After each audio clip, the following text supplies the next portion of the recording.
a las igualas, que nos va a hablar Manolo de ella, pero hablaros un poquito de la ILP. Tenemos 9 meses para recoger 500.000 de firmas. La renta básica que proponemos es la renta básica que sea universal para todas las personas por el mero hecho de haber nacido, que sea suficiente para cubrir sus necesidades individual e incondicional, es decir, que no esté sujeta a ningún tipo de condición. Está ideada en 2 fases. La primera fase sería para todas las personas que están inscritas en el paro y no tienen ninguna prestación, o que si la tienen no llegan al mínimo que pedimos, que son 645,33 euros. Y ya una segunda fase que sería de extensión universal. Hoy contamos con Manolo Salvayona, que pertenece al colectivo Baladri, que lleva más de 30 años trabajando la exclusión social, y sobre todo nos va a hablar de lo que él más conoce o más transmite a lo largo de todo el territorio, que es la renta básica de las igualas. Bueno, pues ya nos dejo con él.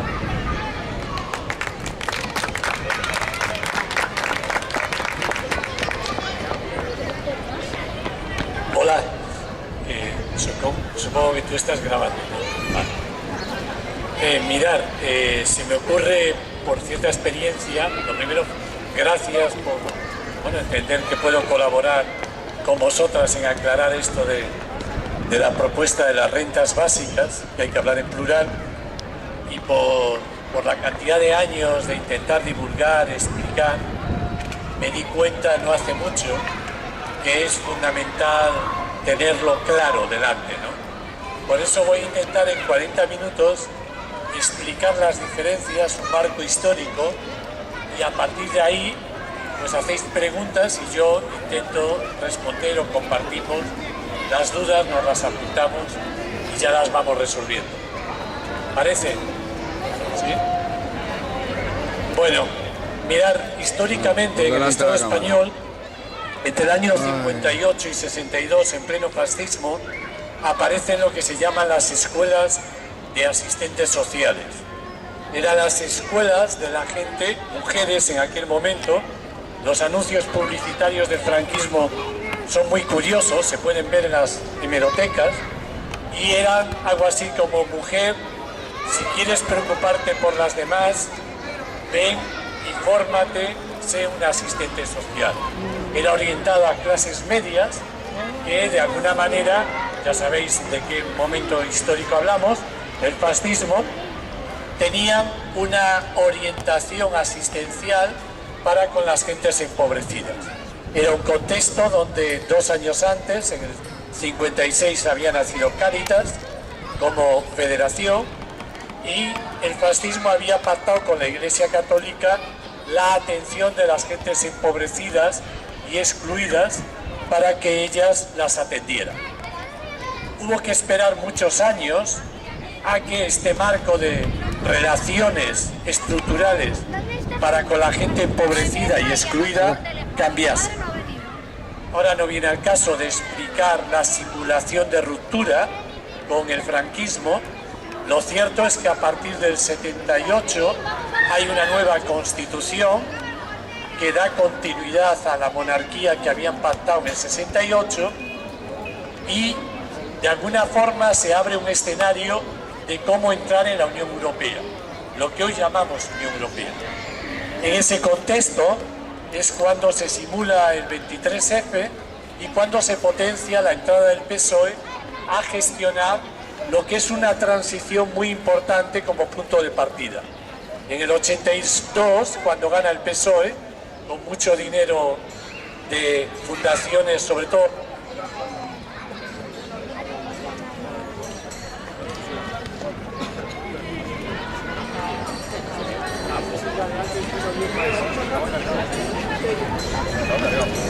José, ¿está el bosque arriba? Pues vamos a buscarlo. Se ha quedado sin batería. No sé si vas a tener que poner más cerca. Es la transición de algo muy importante, es que nunca más en el mercado laboral del Estado español va a haber sitio para 3 millones de empleos. Y se va a instalar toda una lógica, que es la lógica de la rotación en la empleabilidad. Es cuando se desmantela altos hornos, astilleros, máquinas de herramientas, a través de la lógica de la salubridad, la ganadería, las pequeñas producciones agrícolas y ganaderas, y todo porque la Unión Europea ya tenían lo que hoy llamamos Unión Europea excedentes de producción. Esa situación es el punto de partida de un debate que hay dentro de la Comunidad Europea a partir de firmar el Acta Única. El Acta Única en 1985 aquí se firma por unanimidad de diputados y diputadas y plantea el objetivo de que a 1 de enero del 93 se iba a dejar circular libremente mercancías y personas por el conjunto de países que firmaran. Pero antes del 1 de enero del 93, todos los estados tenían que comprometerse a una serie de políticas económicas a determinar por mutuo acuerdo.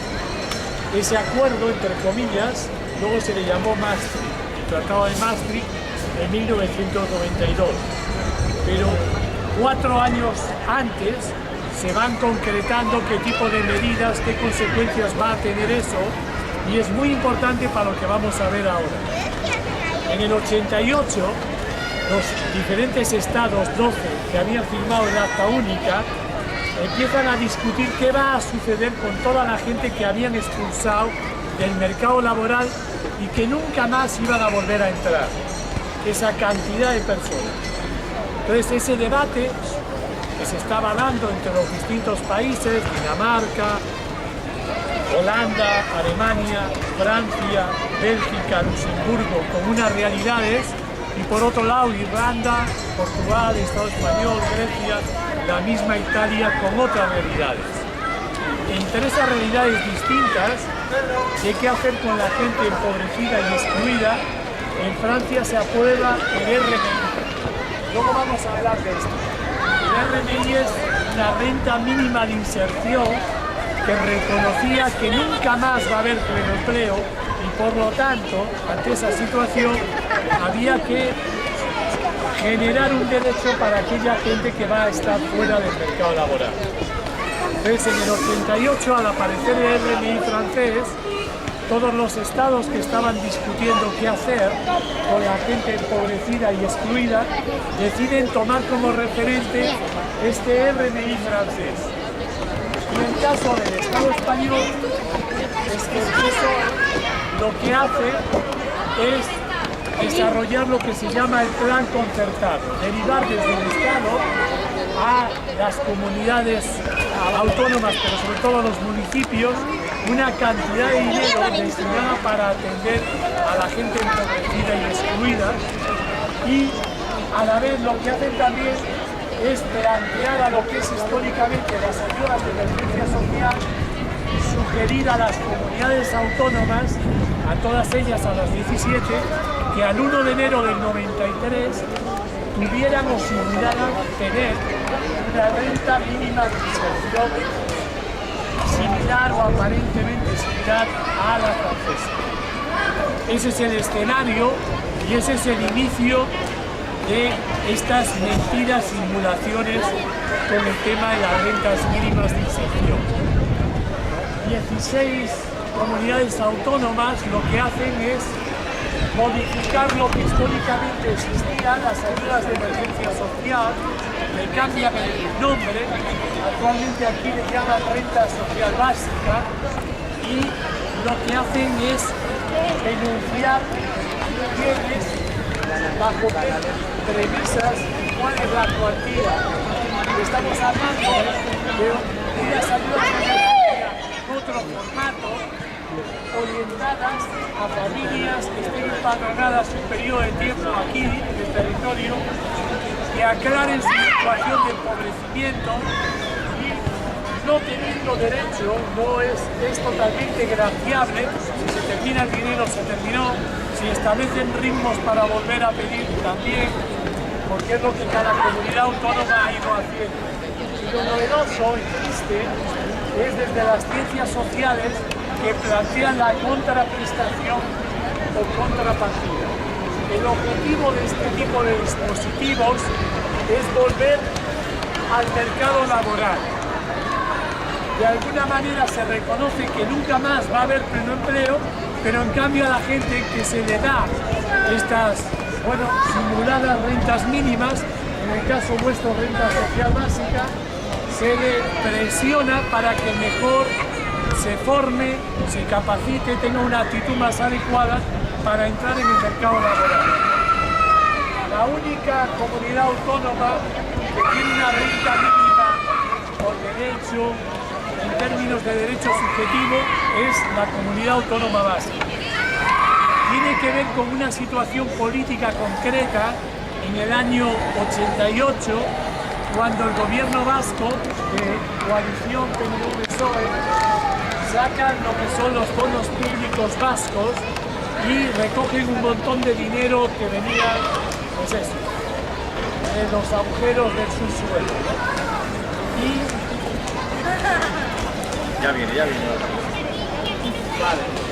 Y de eso...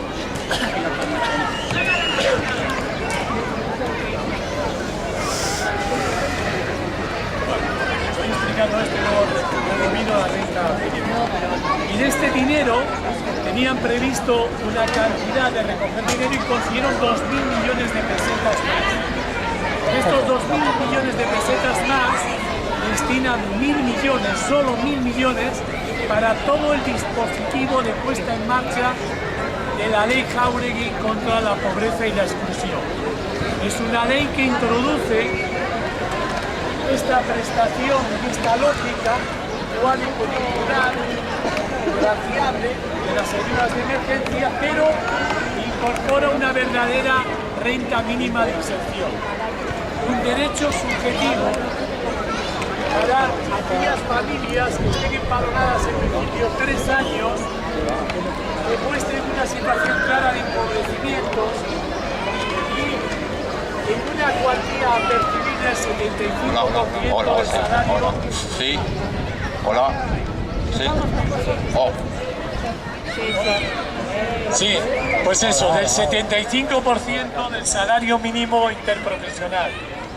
Se da esta cuantía porque los grandes sindicatos, ELA, UGT y comisiones, en aquel momento se opusieron a que se igualara al salario mínimo interprofesional. Pero esta renta mínima de inserción tiene también lo aparentemente científico de las ciencias sociales, del trabajo social, la contrapartida o contraprestación. En realidad es una copia de la francesa, con la variable de que en determinados estados, otros en la Unión Europea o en Canadá, esta contraprestación básicamente es administrativa.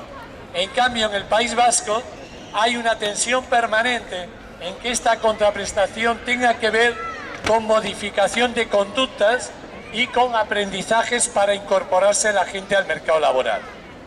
Lo sorprendente de esto, este objetivo de las rentas mínimas, como de las simuladas rentas mínimas como la que tenéis aquí, la renta social básica, el objetivo es la empleabilidad, cuando en el enunciado de la ley vasca y en general de todas las rentas mínimas es que se acepta este derecho porque nunca más va a haber una situación de plena empleabilidad o pleno empleo.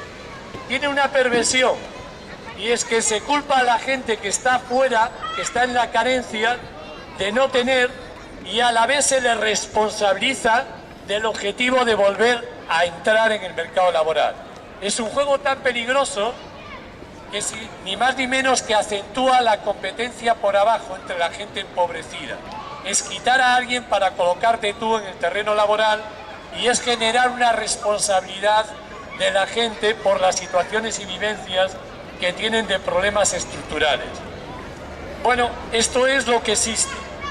16 comunidades autónomas, hoy en día algunas más cercanas al enunciado de renta mínima, y una situación en el País Vasco en el que de los 3 años en Guipúzcoa se consigue que sea 1 año por una situación de gerencia, gestión en ese territorio histórico de una diputación diferente, y la cuantía por luchas sociales se llega al 97% del salario mínimo, pero la despedida del PSOE con apoyo del PP en el último gobierno vasco fue poner un impuesto a este derecho del 7% para bajar la cuantía. También, antes de irse, cuando habíamos conseguido que fuera un año, a través de luchas, imponen 3, que reitero, ahora en Guipúzcoa, por la Diputación de ese territorio, se bajó a un año. Hay una tensión permanente sobre la contraprestación para que fundamentalmente sea algo administrativo y dependiendo de las luchas y la tensión, pues se consigue o no se consigue. Lo que nosotras venimos planteando desde el año 85 en la Asamblea de Paradas de Gasteiz y en Baladre es una propuesta de derecho individual, universal, incondicional y suficiente.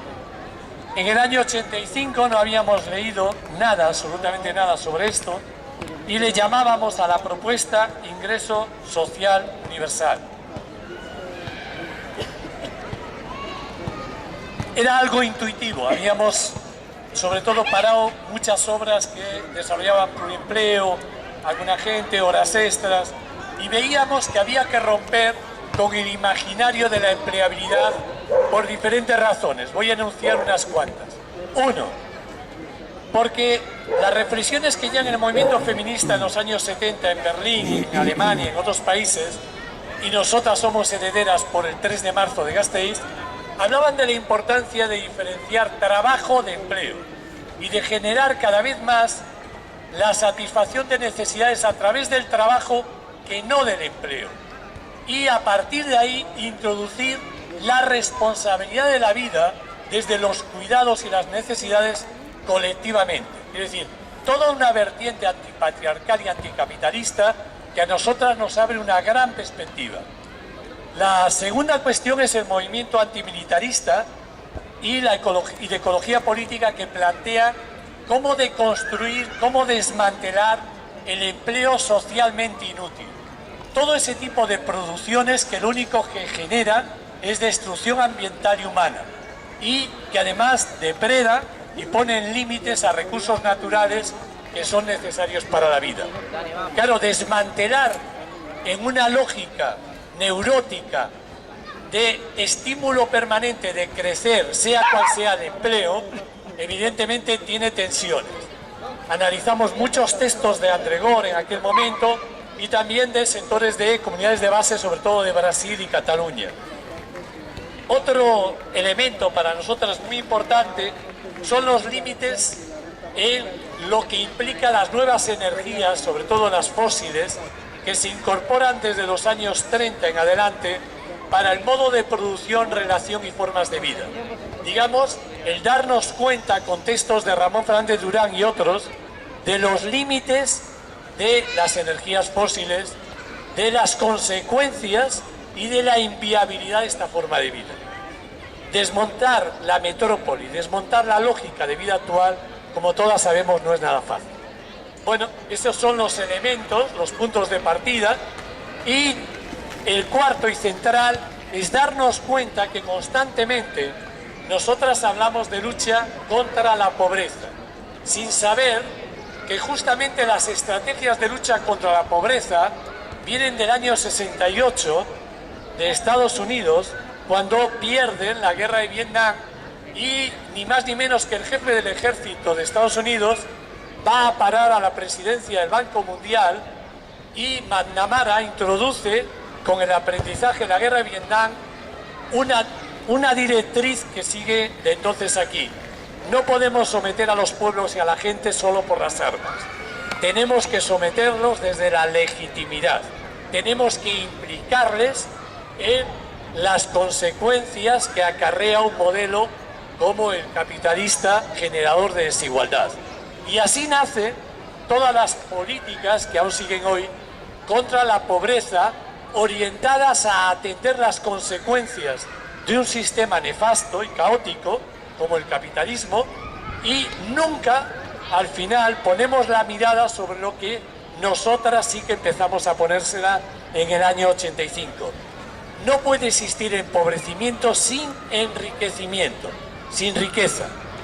Por eso es fundamental abordar la lucha contra la riqueza y el enriquecimiento como elemento central y no las consecuencias de la riqueza.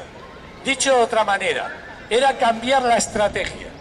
En vez de atender al 99% de la sociedad, pensar en términos de por abajo repartir eso del pantalón, ¿no? Llegar todas a tener bermudas o pantalones muy cortos para estar mínimamente cubiertas, pues plantear los límites de acumulación de ese 1% de los recursos ilimitados y de forma ilimitada.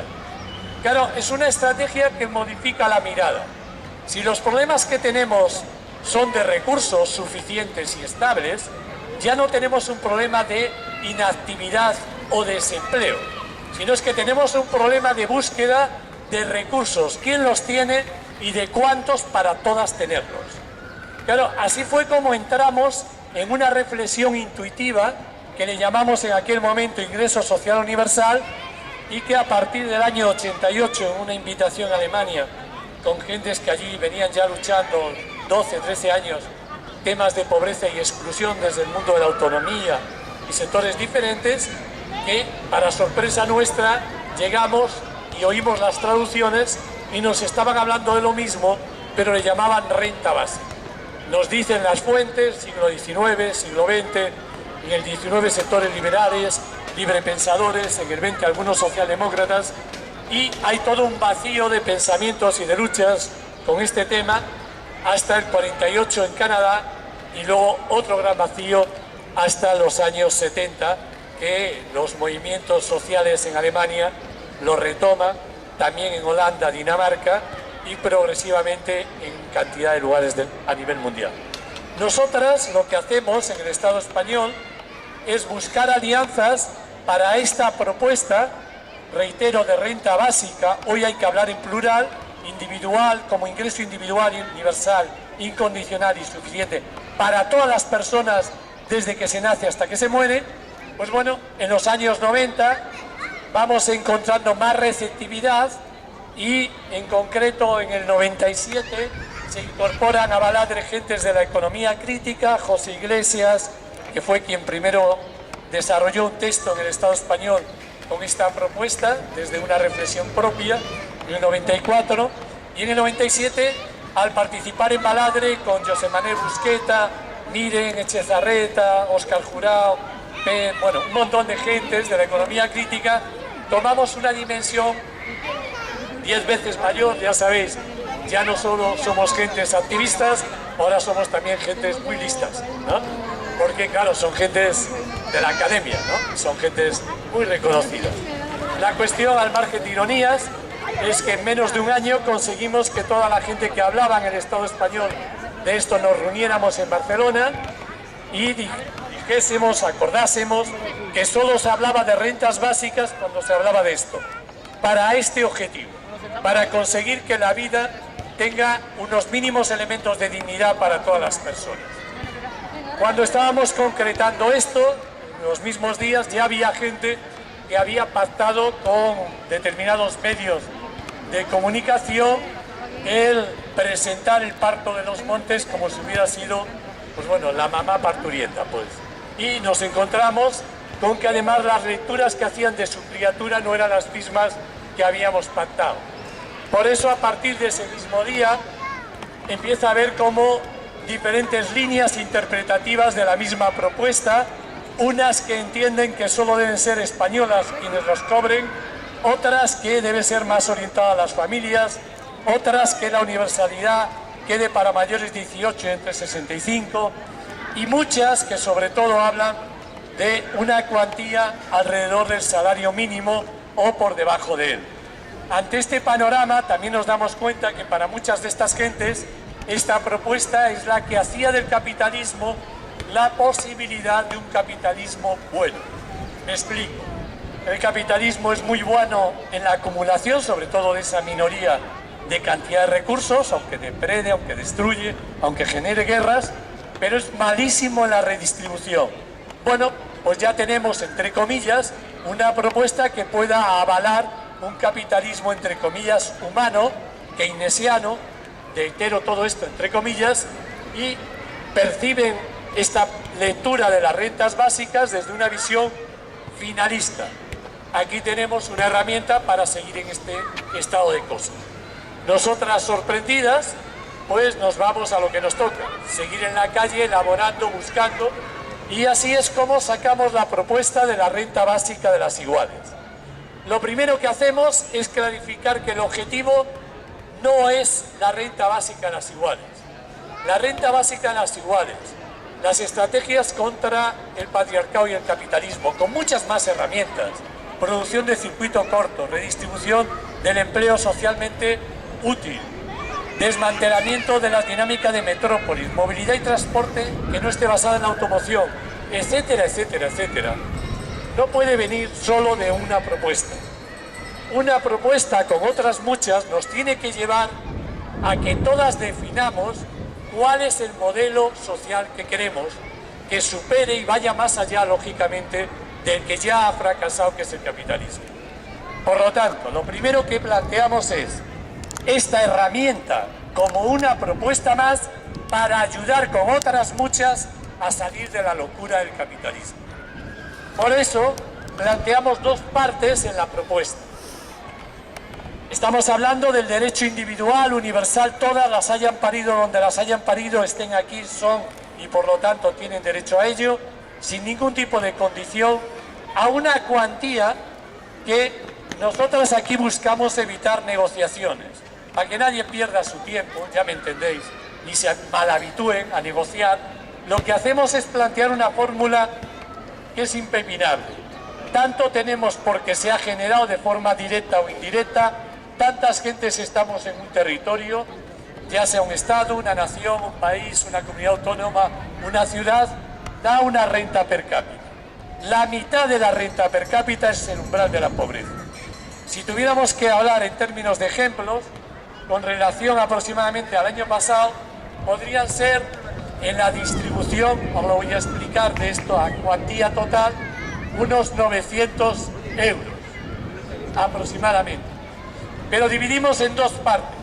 El 80% a nivel individual, para ti donde digas, 715 euros por mes. Y el resto, 185, al Fondo de Renta Básica de las Iguales, donde en cada pueblo y barrio se establecen necesidades específicas de ese territorio y ahí mismo la gente concreta la cuantía para cubrir y satisfacer cada una de esas necesidades. Además, aclaramos que esta propuesta, como otras, tienen que ir orientadas a la lógica confrontación social que nos lleve a todas a otra sociedad fuera de la chaladura del capitalismo. Cuando hablamos de las tendencias, como somos gentes que buscamos romper con las sociedades monetarizadas, financiadas en términos especulativos, etcétera, etcétera, también planteamos orientaciones, que el 80% monetarizado, individual, inicial, tienda a cero y el 20% del Fondo de Renta Básica de las Iguales tienda a 100. Cuestiones para ir terminando y cumplir los 40 minutos. En todos estos años, y sobre todo en este siglo, lo que hemos hecho es confrontar con cantidad de sectores humanistas toda esta lógica de solo ver aquellas propuestas que fueron asumidas en el siglo XIX y XX por la gente de abajo, y que pudieran entender que estamos en el 2014 hoy, en otros momentos en el 2001, en el 2002, y fue entonces, en el 2002, cuando a las gentes del SOC, SAT, CGT, SU y la Fundación de Investigaciones Marxistas en Andalucía, les dijimos que ya bastaba de seguir planteando a la gente aquello de virgencita, déjame como estaba, y seguir reivindicando y luchando por el PER, el subsidio agrario, y que plantease otro tipo de propuestas para el medio rural andaluz y extremeño. Nos ofrecimos para hacer este estudio, y este estudio acarreó con los años que hoy en día en Andalucía se esté discutiendo en el Parlamento andaluz un enunciado sobre rentas básicas con lecturas distintas que parten de haber desarrollado el estudio. Nosotros no hacemos estudios para estudiosas y para meter un libro más en las bibliotecas. Hacemos estudios para generar relaciones humanas y relaciones humanas, para en la relación intercambiar y cuestionar, replantear la vida. Desde ahí es de donde se consigue que determinados sectores de Izquierda Unida presionan a la organización. Esta, a su vez, a la hora de renegociar el nuevo estatuto andaluz, plantean este término y ahí está la pelota en el tejado de lo institucional y nosotras a lo nuestro, a la calle, que es donde nos toca estar porque quisimos estar ahí.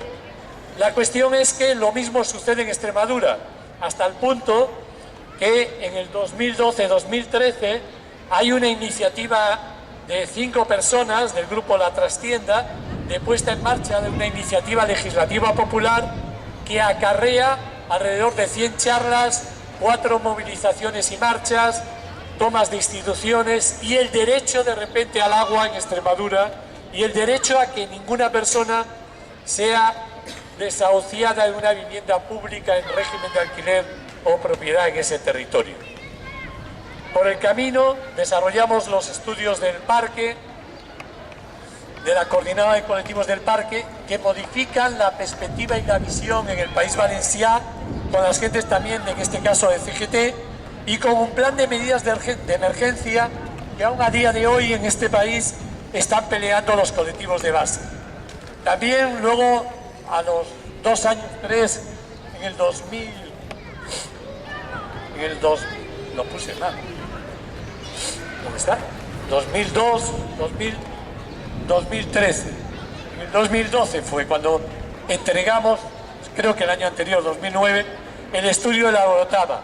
Es un estudio que ya parte de colectivos de base, de una agrupación asamblearia de la Orotava, de la Asamblea Canaria por Reparto de la Riqueza y también de la gente de CGT.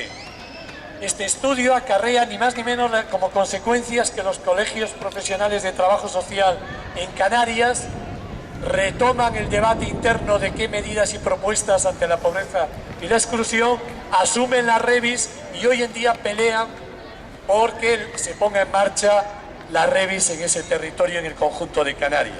El último estudio es el de Galiza, que acarreó al presentarlo ni más ni menos que un nuevo grupo parlamentario AGE avalara la propuesta sin saber muy bien de qué hablaban y hoy en día están en permanente debate, información y lucha por la renta básica de las iguales. Para terminar, el año pasado, por estas fechas, las gentes de Extremadura nos plantearon a la gente de Baladre iniciar o poner en marcha, si lo veíamos, una iniciativa legislativa popular por la renta básica ya en el Estado español. En eso estamos. El 1 de julio del año pasado dijimos que sí. En octubre y noviembre dimos forma al modelo. Es un modelo de ILP, de Iniciativa Legislativa Popular, que prioriza la generación de grupos como el que tenéis aquí. Ayudarme, ¿cómo se llama? El punto de información. Andarivel. Lo siento, la próxima vez sí me lo sé. Lo interesante no es la coyuntura de firmar, que también. Lo fundamental es que genere relaciones humanas en el territorio con las gentes que poco a poco os iréis conociendo y que tengáis una perspectiva más allá de los 9 meses que vamos a pedir las firmas o de todo este periodo. Las firmas tienen que ser una herramienta para consolidar relaciones humanas, grupos humanos que aborden el tema de los derechos sociales a través de herramientas como Andarivel, con el punto de información y denuncia, y otras muchas que consideréis. Digamos que la centralidad no está ni en la firma, ni en la LP, ni en Madrid, ni en el Congreso de Diputados, sino es que la centralidad cada cual la tiene que poner en su territorio, en su realidad,